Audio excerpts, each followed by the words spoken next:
Hello, everybody. We have an amazing guest, somebody I have followed for 10 years and have absolutely enjoyed and gained so much value from her blog, Andrea Dekker. She is a wife and a mother of four who loves absolutely nothing more than being home.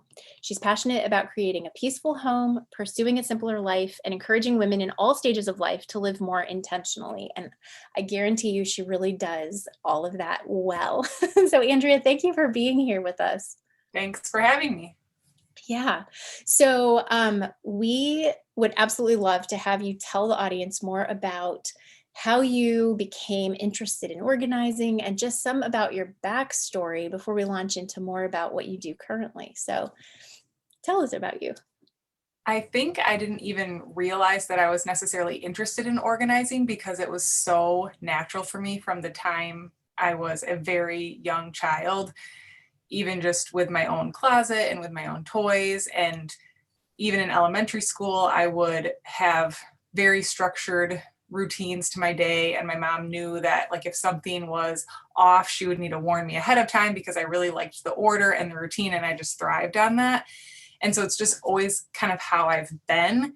And I didn't realize that that was potentially slightly abnormal until I was a lot older and saw all these people who, couldn't do it on their own and they didn't know where to start and they were so overwhelmed and they just needed that like push to help them get started or that encouragement to help them keep going. And I just would think to myself, why on earth would anyone pay me for this service? Or why would they pay me for this advice? Like, isn't this something that everyone knows and everyone can just do? And certainly we all know that's not true because it's a huge industry in terms of books and magazines, and think of all the design shows that focus on decluttering and cleaning and organizing and purging. And it's just such a huge issue in our society today with all the materialism, I guess. And so I think I've just always been this way. I was born this way.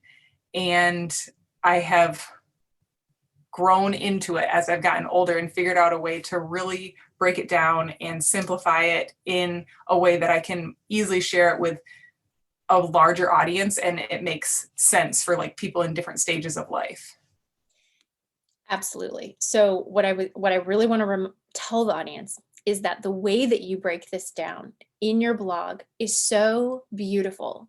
It is so easy to follow. Your instructions are so well put that anybody can actually implement what you've put there. And I have benefited from all the tips and ideas, and I mean, everything from decluttering, donating, to helping make good lunches. I mean, you cover so many things that people struggle with, and you make it, I mean, the photos alone are gorgeous, but it's all just so doable. And so I'm so thankful that you were born this way. It has helped me many times over the last 10 years.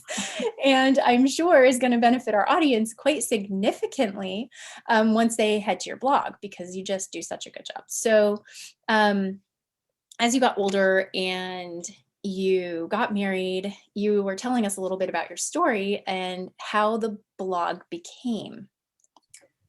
Well, I want to go back to like middle school, high school a little bit because another thing I thought was completely normal was the fact that my room was spotlessly clean through my whole adolescence. And I would go over to friends' houses and just be shocked at the state of their closets and their rooms. And I thought, how can you function like this? How can you even want to be in your room? And so it was kind of a joke. I would often end up reorganizing my friends' bedrooms and closets when I was at their house, and they thought it was great. And they're like, wow, this is so funny that you love doing this. And their parents would joke with my parents and with me and say, oh, can Andrea come over? My kid's room is really messy. And that kind of traveled with me through college. And I ended up getting paid when I was in college in the dorm rooms. Every so many weeks, there was a inspection to make sure your rooms and your bathrooms weren't a total pigsty. And like the week before that, people would pay me to clean up their rooms and their bathrooms for them so that they would pass the inspections. And that turned into running like I cleaned for families outside of my college on a weekly basis. And that kind of turned into a job. And then after college, when I actually got a real job, I didn't really love it. And I thought, I can't do this for the rest of my life. And, what am I doing here? And a couple of people that I worked with had seen that I totally transformed the file system at the company that I was working for, and it was so much more functional. And they said, could you come to my house and kind of help me do this? And from there, word just kind of spread. And I eventually started an in-home organizing business. That is what I thought, yes, this comes so naturally for me. I can do this. And if people are willing to pay me to do what I love doing more than almost anything, this is going to be just this great business. And I had all these plans for growing this big organizing business. And everyone kept asking, this was 2006-ish. At this point, I had just gotten married and we had our first house and started this organizing business. And then a lot of my clients said, is there anywhere we can go online to get more information from you when you're not at our house? And so this was kind of just when Facebook was starting and just kind of when blogs were becoming more normal. And so I figured out how to get a WordPress blog and get some information on there. And slowly I realized this could be a way to reach a lot more people than working in one person's home and get this information more widely spread. And then I kind of realized there was a monetization component to it, and that I could actually turn just the website into a money-making business without having to leave my home, which is the best thing in the whole world for me. Absolutely. And it helps so many people because it supports you to be able to help people full time, really, all place like me. We were military moving all around, and everywhere I went, I could pull up your blog and I could look for great ideas for the next house that I had to set up. It was fantastic. So you really did do what you meant to do. Very well. I can't imagine I listened to your podcast of all your different stories of moving, and I think, oh man, that sounds so overwhelming, but at least I helped you a little bit with your packing and organization. You absolutely did. And I was very thankful. So it's so fantastic. I love it when I hear people who fall into doing what they really love and then get paid for it. It's just so fantastic. And so as you moved into the farmhouse, I know you said you were going to try to do this organizing business, and then it became online. But then you started having kids. So how did you transition into motherhood and still running a business? I'm very stubborn. And so I do think a lot of in the beginning, before I had any children, I always heard from people, just wait till you have kids. Just wait till you have kids. Your house is going to be a mess. You're never going to have any time for yourself. You're never going to be able to do your business. You're never going to be able to do this. All these things that they told me I'd never be able to do after I had kids. And I was just so bound and determined to prove them wrong. Yeah. And I think that is where I know that's, that might not be the best reasoning, but really that was what was behind a lot of it. Is I just thought, certainly there must be a way to do all of this without feeling so burned out and without feeling tired and without feeling like I'm just going to pull my hair out every single day. And so that's kind of when I got a little bit more serious about trying to develop systems and routines and figure out ways that I could do all the things that were important to me, not everything, but all the things that were important to me, and make it all work in a way that I still was able to enjoy my life and enjoy my family and feel good about my work and not be stressed out and never sleeping. Although ironically, I did have a child who never slept. So I did not sleep very much, but. That happens. If folks are saying, hey, things are going to change for you and it's not going to be the same, and you're not going to be able to do what, in your case, you really enjoy doing, that maybe puts a little motivation in it. At the same time, it might kind of give you fear, and you're like, don't tell me that, you make me not look forward to it, as if I can't do the thing that I love just because I'm going to have an extra person that I have to take care of. And, I don't blame you at all for saying, well, I'm not giving up on what I want to do just because I also want to have children. Yeah, and certainly there have been many things that I have given up over the years, especially, and my husband too. I mean, he used to coach 3 sports and he's a high school teacher, and he coached 3 sports and did student council and was like keeping score for the basketball games and chaperoning dances and all this stuff. And we've both given up a lot, but I think we still have our certain things that are just very important to us and that we're not willing to completely drop everything. And we don't have to, because we have developed systems and routines, and we have, a flow to our days that we can still do this without, wreaking havoc on our life. Mm-hmm. And I also have a laundry list of things that I will never say to a pregnant person or a new mom. And one of those is, you're never going to be able to do blank after you have a kid. Yeah, that's great. That's right. And the wonderful part too is you documented all of this so we can all repeat how you've done it. You took something that does stress out a lot of parents. I mean, really, it is very difficult for most people to keep up on the house and to keep up on good systems. And you've broken it down so simply for everybody. That is my goal, is to break it down simply.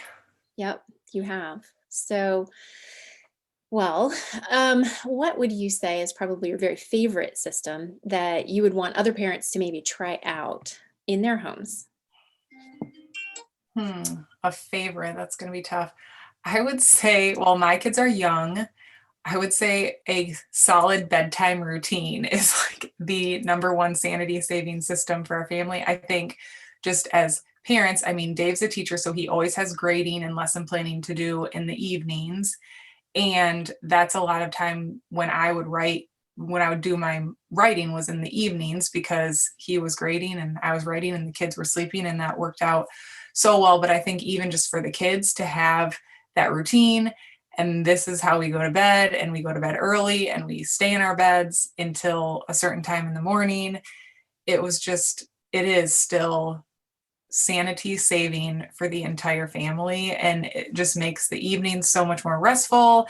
And when we wake up in the morning, we're in a better mood, and it starts the day. Like, it's crazy, but I always say your organized day starts the night before, because if you can get things going the night before and have a good evening routine, it just sets you up for a better night of sleep, and it sets you up for a more productive morning, which then runs the whole day. So I always encourage people to start in the evening, not necessarily in the morning. Yeah, it reduces that sense of emergency. We wake up already behind in the day.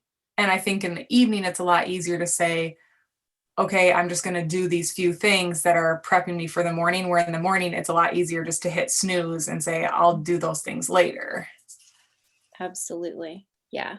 That's such a very good tip for people. I think too, in the evening, even though you're tired, there's still, at least for many people, more clarity. And like you said, less temptation to put it off till later. So that's a great tip. Yeah, and it's smart. I mean, it's like if you're getting ready for a trip, you don't wait till the morning of, right? Mhm. But here you're having to do this thing. Typically we don't. Sometimes it's fun. But if you're going to, okay, every day is going to come. And if you're not preparing, then don't make every day a surprise. You're like, well, I woke up and the sun's up. I wasn't really counting on this. And now I feel like I'm massively behind. Well, I say that so often. I say it's like they think the next day is not actually going to come, and then they're surprised when it does. Like, it's going to come, people. There you go. You might as well get ready for it. That's awesome. Yeah. So, curiously, kind of jokingly, right? When we come into marriage, right, we have our ideas, and she has her ideas, right? His and her ideas.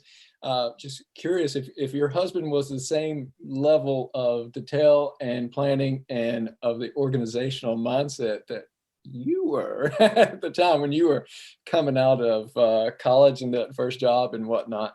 Yeah, we are actually both oldest children. Okay. Which is a little bit different. He doesn't really exhibit the true characteristics of an oldest child in terms of like take charge and like always wants to be the boss, where I do. But he's very type A, he's very organized, he's very like routines and systems. We're both a little bit more introverted. And so we, in that sense, fit really, really well together. And there are many jokes about that within our families. Oh, no, cool. It's like good. They're like, oh, I can't imagine like, you guys are so good together. Or like we get a lot of oldest child comments that I can't believe you guys can work both being oldest children, but somehow it works. And he's very easygoing. Mm-hmm. And I'm probably a little bit more not as easygoing. Sounds like a great balance. That's fair. I was just imagining, like, if he wasn't as into the organization as you were, then that first year he'd be like, God, this requirement for my sock drawer is just too much. I can't maintain this level of organization for socks. It's just not in my nature, because how funny would that have been if it would have been a bit of an odd couple situation? But it has been good. We have had the first couple years of marriage, I would get on him for like, why aren't you doing such and such? It's so obvious. And he said, it's not obvious to me. And he insisted that I write him a list. He said, if you ever want me to do anything, write it down. Mm-hmm. He's like, I have no problem doing what you ask, but I'm not going to notice it on my own. He's not overly perceptive of things. And he just readily admitted that and said, I need you to write me a list. And I didn't really want to, because I felt like it was almost like his mother writing him a to-do list or something, but he insisted. And even still, if there's stuff that I want to get done, I just write it down, put it on a little Post-it note by his stuff, and eventually it gets done. Nice. I absolutely love that. And I have to say that is something that we have done in our home in the last number of years, even with our children. And it's great because it sets the expectation of what we need done, and it reduces a lot of tension. So there's not surprises or unmet expectations because they weren't said. Or not heard properly. Like you can say it, but they're not actually listening. Absolutely. Yes. It really is helpful. That's like another great system that I hope everybody in the audience has just heard, because it's simple and it diffuses any amount of emotion. If you just write it down, then everybody can see it. Everyone can discuss it, can talk about it, agree on it or not, or whatever. But it just really diffuses that tension that can happen. I'm always a fan of writing instead of just saying, which is why I do my blog. No, just emails or notes, or like I'll email my husband a lot if there's something that I want to tell him, partially because he can't ever answer his phone during the day because he teaches and the students can't have their phones. So email is a really great way for us to communicate. But then even just my physical planner, writing it down, every time you write something down, you remember it more than if you're just thinking it or saying it.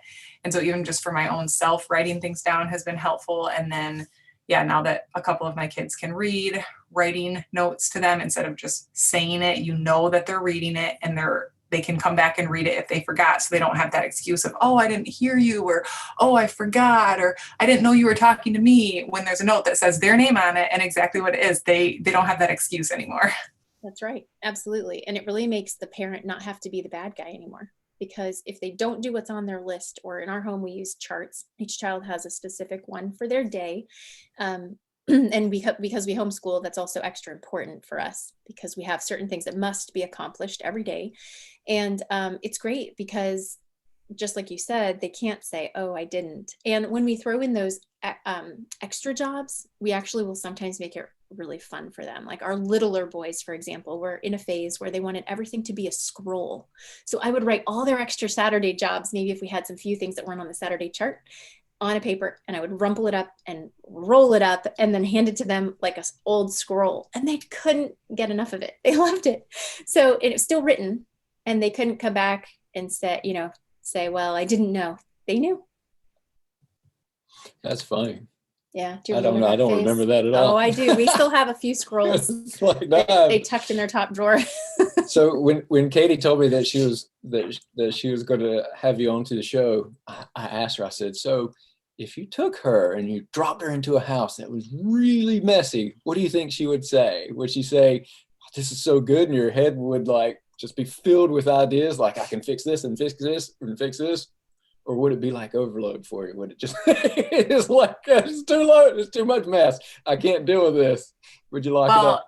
I think if you're talking about a hoarder type situation, that would feel a little overwhelming. But if it was just general clutter or disorganization, that's my wheelhouse. That's just how my brain works. That's what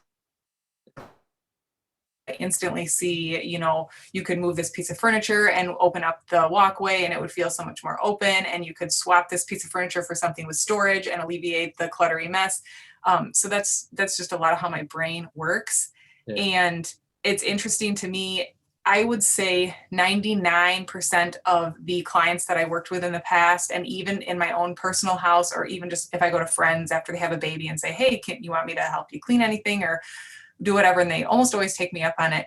It goes exponentially faster than what you think it's going to go. The hardest part is literally just deciding to get started, because you look around at the mess and you think, this is so overwhelming. I don't even know where to start. This is going to take me forever. So I'm just going to do it later. And in reality, it might be a 15 or 20-minute thing, and the space is visibly transformed. It might not be perfectly clean inside of every cupboard. You might not have cute little labels and bins for everything, which I never recommend unless you're into that kind of thing.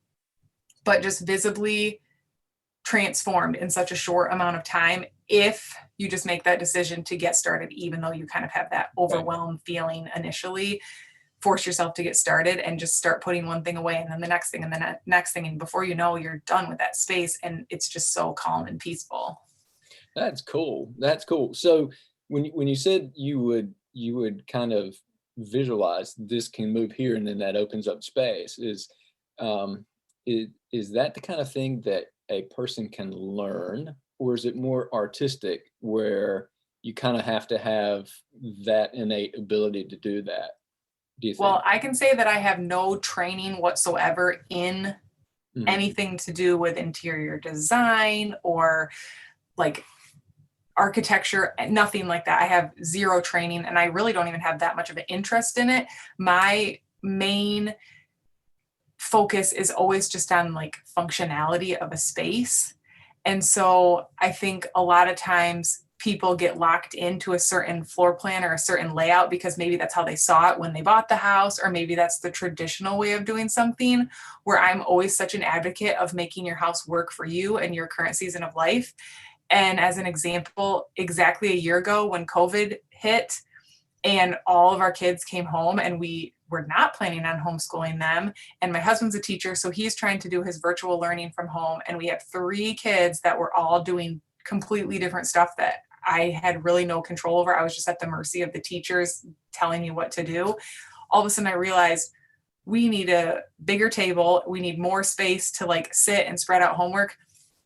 And so we literally completely rearranged the layout of our entire main floor. We turned our living room, which was the biggest room in our house, into a dining room and spread out our table as wide as it could go. And then our dining room, we turned it into a small sitting room off the kitchen. So like we have a couch and chairs, comfy chairs in our kitchen, right off our kitchen right now instead of a table.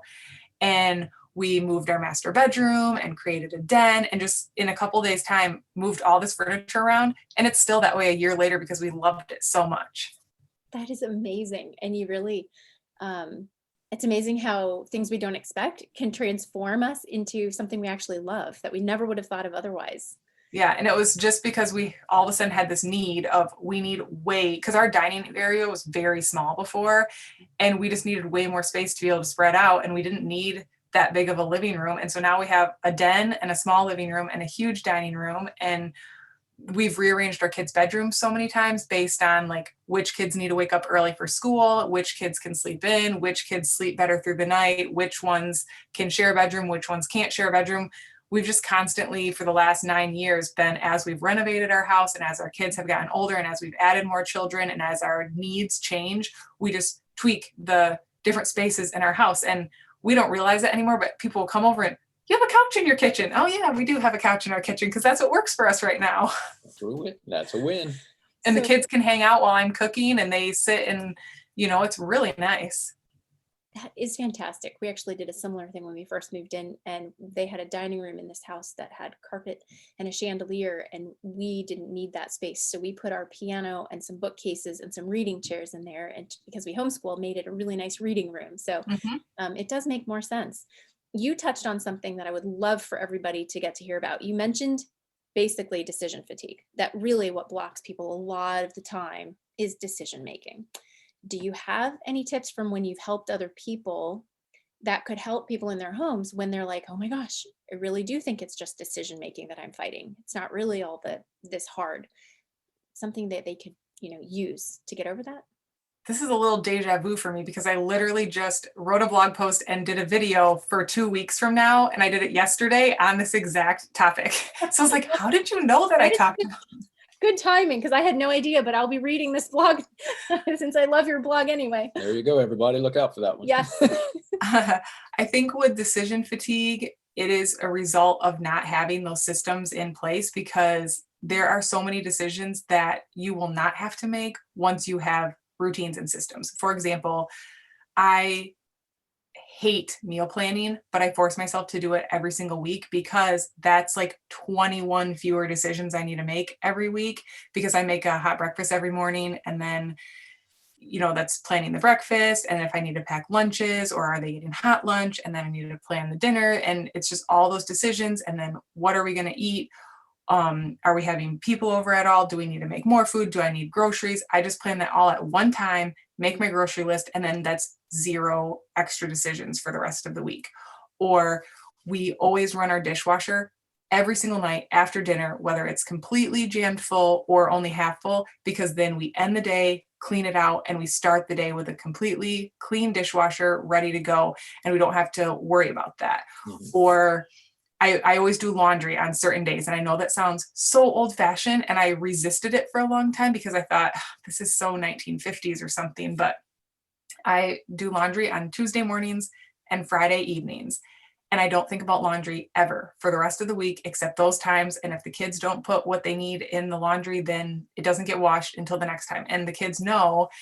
And when they leave for school on Friday, they'll say, can you wait to do laundry until we get home? Because I want this shirt to be washed so I can wear it again tomorrow, or something like that. Like, they know that that's the laundry day. And so I don't need to make decisions, because today is not a laundry day. I don't care that you want this to be washed. I'm not doing laundry unless it was like a vital emergency. I would probably change my plans. But just those little systems can alleviate so many decisions. And that in turn will help with decision fatigue. If you're already just way under dealing with decision fatigue and you're trying to climb your way out, aside from making, setting up these systems and routines, also just think, is there a way to delegate any of your decisions? Because sometimes you don't have to make all those decisions. Sometimes your spouse can make them, or your children can make the decisions, and you don't necessarily have to be in charge of everything. I know a friend of mine, her kids plan the meals. And she says sometimes they're not really foods that I would approve of, and I don't always let them do it. But she said, hey, it's a few less decisions I need to make every single week. And so I'm all for that.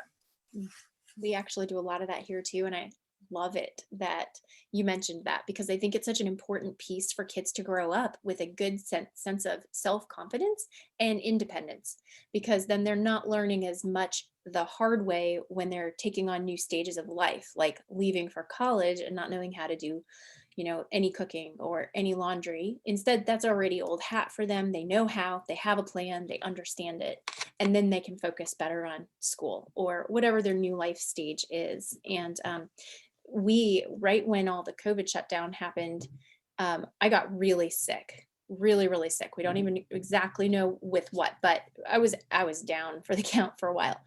And it was amazing to watch our children, because Steve was still working his 9 to 5. And one of our children is very severely disabled. So this left a lot of extra things that I normally did 100% of the time to be spread out wherever possible.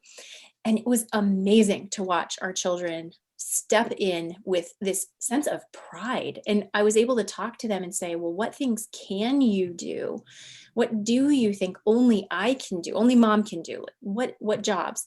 And interviewing each one of them to ask them these things as they were trying to figure, we were all trying to figure out how to navigate this illness, was so enlightening and so eye-opening. And they have done so many things we never expected, and that they never expected they could do, either because of necessity, just like how you changed your house and now you love it.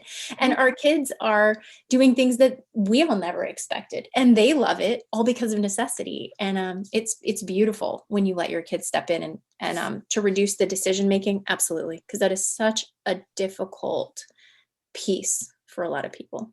So that's really cool to hear that the kids are picking up on your systems. And I don't know your children's age myself, but do you see that they're starting to come up with their own systems?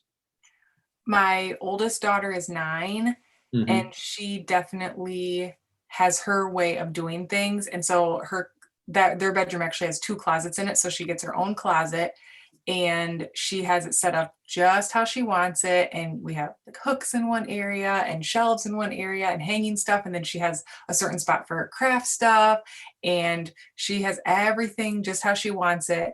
And every now and then, all of a sudden she'll come out with a pile of clothes and she'll say, I don't want these clothes anymore, or they don't fit well anymore, or these can be donated. And it's like, I'm not even initiating this. And she just does it on her own, which was amazing to me the first time it happened. And I thought, you just purged your whole closet by yourself. I didn't even help you. You just reorganized everything and got rid of the stuff that didn't fit and moving on. Okay. Wow, this is great. So wonderful. It's good to see that they're picking up that trait. Yeah.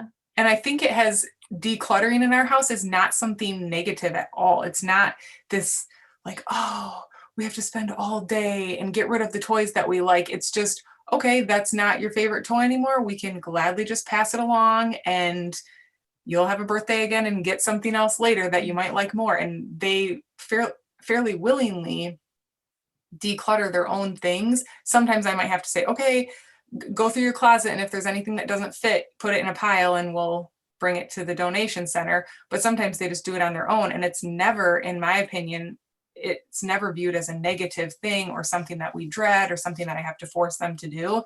And I think it's just because they've grown up seeing me do it all the time and seeing it done regularly and just a nonchalant part of our weeks. Yeah. The modeling. Yeah. That's awesome. So our 17-year-old and 15-year-old, it's amazing to watch these kids do this stuff. I came down one day, they had completely reorganized the fridge and labeled it. They had completely reorganized the pantry. And since they do a lot of cooking because they fell in love with it. Our family loves to cook healthy, really healthy food that tastes amazing. And so they reorganized the pantry out of how I had it to how they wanted it. And they're more functional in the kitchen because of it. And so I love that your kids are decluttering their closets. It really is true that when we show them, a way to do something, they really can grow right into it. And it helps so much in the home. That's And I totally think cool. giving them the space to do it on their own. Whereas if I would have been standing there the whole time saying, oh, are you sure you want to get rid of that? Didn't you just get that? I don't think we should get rid of that because that was a gift from so-and-so. It's just like, okay, I know this is kind of new and I know you just got it for your birthday, but if you really don't want it, I'm not going to force you to keep it. And giving them like the authority to make their own decisions. There you are. And to live well, to enjoy what they have, right? And to say goodbye to those things that they don't need anymore. That's good. There's a lot of folks who they nowadays call it minimalism. I don't know if that's too new. What do you think about that?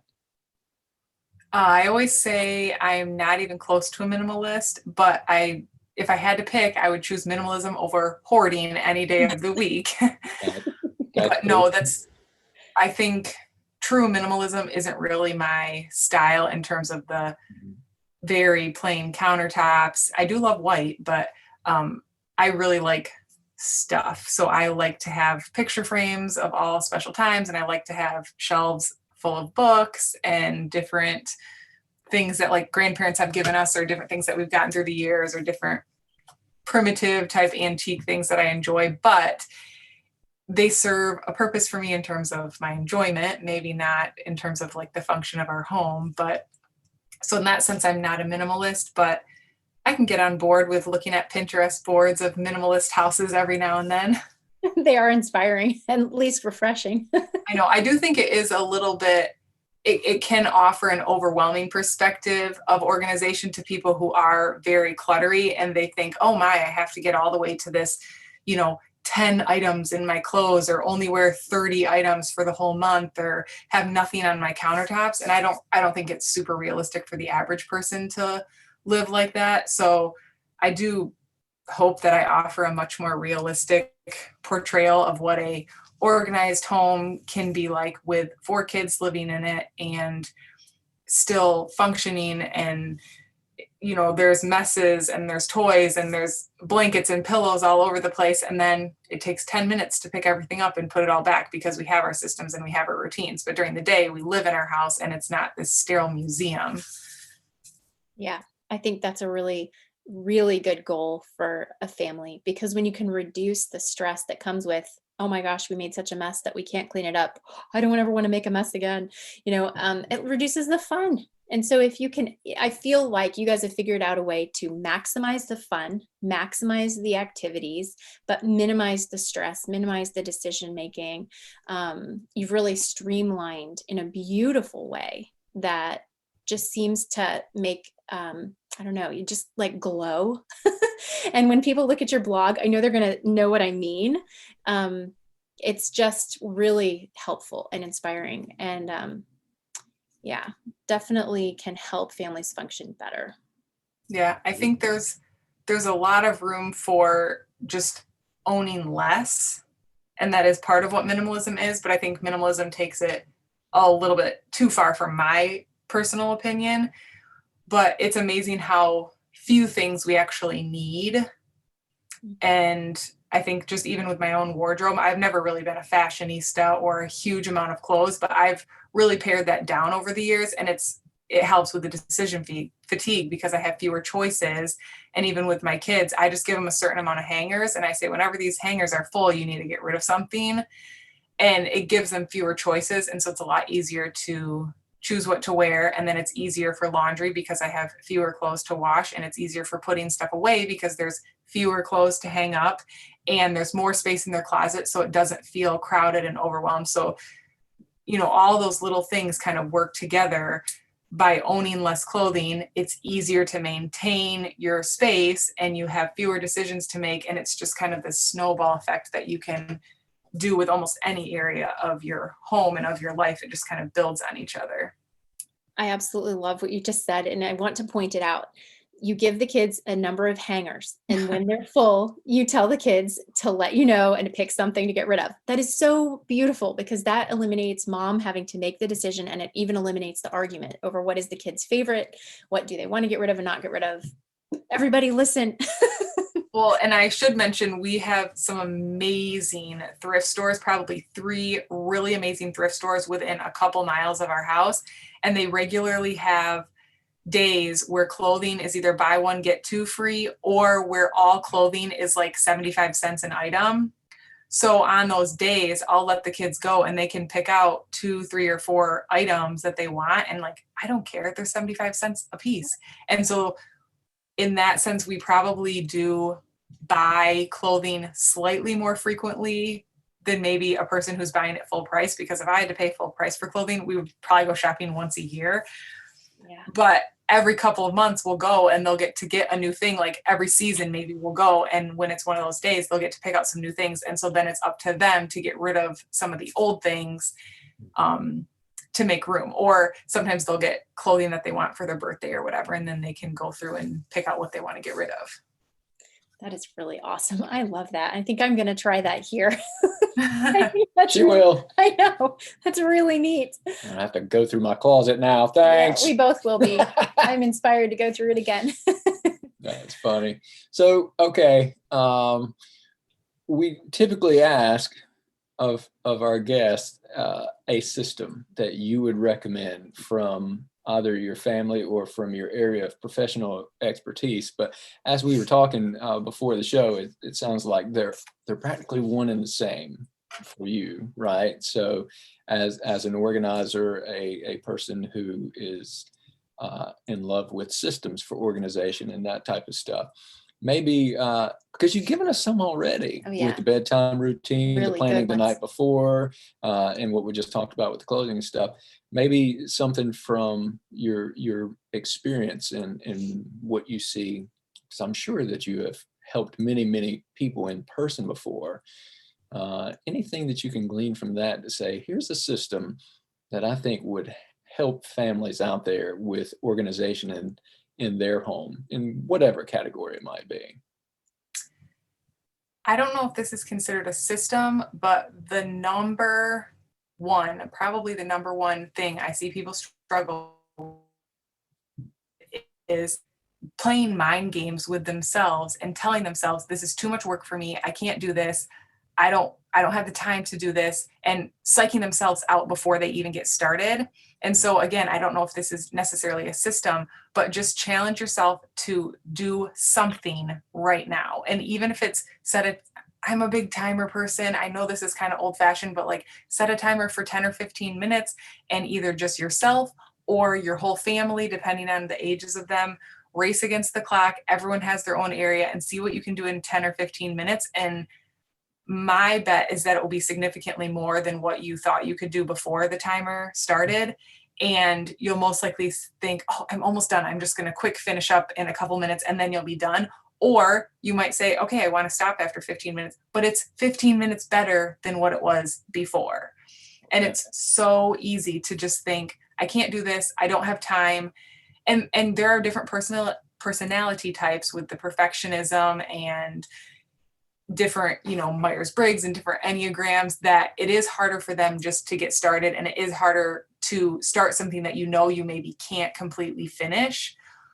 But what I've just seen over and over is that's how things pile up, is when you don't just deal with it on a daily basis, they pile up. And then it really is to the point where it's overwhelming. And that's when people call me and they're paying hundreds of dollars to have someone come in and do something that they could have just done in 15 minutes a night, every night. Mm-hmm. You've just saved everybody hundreds of dollars, and I appreciate it, because that is such an effective tip. At some point I heard, and we've actually tried it and it really works, to do that exact method. And if somebody feels disorganized in their mind about where to start, just go into the room and go clockwise, and just 15 minutes going clockwise, start in one area and then leave when you're done, when the clock goes off, and then come back to the same room, pick up right next to where you left off, set it for 15 minutes again, and just keep going. And I know for us, that really has worked. 15-minute bursts are completely doable. Yeah. And even like the mom with the newborn baby, or a person who has chronic fatigue, or there's all kinds of excuses that are legitimate reasons to be tired and to feel overwhelmed. But the 10 or 15 minutes, I just really have a hard time thinking of any situation in any person's life that would not allow them 10 or 15 minutes. And so it's just kind of goes back to whatever is most important to you, you're going to make time for. And I've been reading a ton about just slowing your life down and hurry and hustle, and how detrimental it is to our brains and our bodies and our lifestyle and our children. And it gives statistics about how many thousands of hours of TV Americans watch every year, and how many tens and hundreds of thousands of hours we spend on social media and on the internet. And I just think, if people would take one of those hours every day, I think it's like 6 hours of TV is the average per day for Americans. And they say like millennials are even higher than that. And if people would even just take a half an hour from that and read a book, and then a half an hour and do something to better their home, like do something to better your mind and something to better your home in that little bit of time, I mean, it would make a significant difference. I agree. I think it would be a mental health step. I think it would bring a lot more joy and tranquility, because I know most people function better in a clean, picked up environment. It just brings a sense of refreshment. And like you said, slowing down, reading a book, golly, that is so healthy for our brains. I mean, there's all kinds of statistics on and research on the brain connections that are even made from reading in children, and how important it is to even just sit with your own kid and read to them, and what that can do for their life. And yeah, a half hour of each a day could really change people's lives. Yes, sir. Yeah. All right, cool. We all have 24 hours in a day. There's no way to make more. And it's not like, certainly some people are a little bit more energetic than others, and certain people have disabilities that, would maybe require them to have more sleep or not to be able to be as mobile. But I always just tell myself, everyone gets 24 hours. We are in charge of how we spend that 24 hours. And if something's not getting done that you want to get done, it's either not a priority for you, which that's okay. Like, own up, it's not a priority for you. That's fine. Don't complain about it then. Or it's just something that we are not, we're lying to ourselves and saying we don't have time. We're really, if we look back at exactly how we spend our time, we could probably find time for that. And maximize the fun that we're having, the enjoyment that we're having, minimize the stress that we're enduring, minimize the decisions that we're having to make, and just really revolutionize your life, 15 to 30 minutes a day, maybe an hour if you have it, can make a huge difference. Sounds like a good system for success. It sure does. And I thank you for sharing that. Very good. Okay. Well, Andrea, will you tell our audience where they can find you so that they can read this blog and get all this good information and dive deeper if they would like? I am very clever with naming my blog. It is andreadekker.com, and it's Dekker with 2 Ks. Okay, there you are, folks. We will have that posted in the show description as well. So that'll be in there, and you will now see her everywhere. I bet as you start looking around, you'll see all kinds of good information that she has for you. So, Andrea, we want to thank you for being with us today and sharing all this valuable information with our audience. And it's been a pleasure and a real enjoyment for us. And we've learned some good stuff ourselves. Always a win. Yes. Yep, absolutely. All right. That's it, folks. Thank you so much. And we'll have to have you back. I appreciate Okay. it. Thanks, Andrea. Bye.